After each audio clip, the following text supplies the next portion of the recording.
Waterproof ba? Okay, so ang tinatanong niya is all about this self-powered, no battery doorbell na nabili natin online. So this one is kinetic energy yung ginagamit niya, no? Para makapag-produce siyang enough energy and makapag-send ng signal. Yan. So meron siyang physical mechanism sa loob.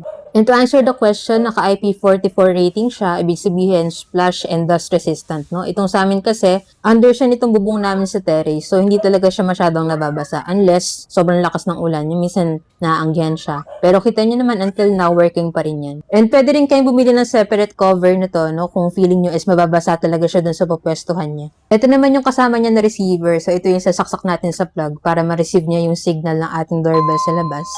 And maganda dito, marami siyang different ringtones, pwedeng iba-ibahin. And then, aside from that, pwede rin nating hinaan or lakasan yung kanyang volume.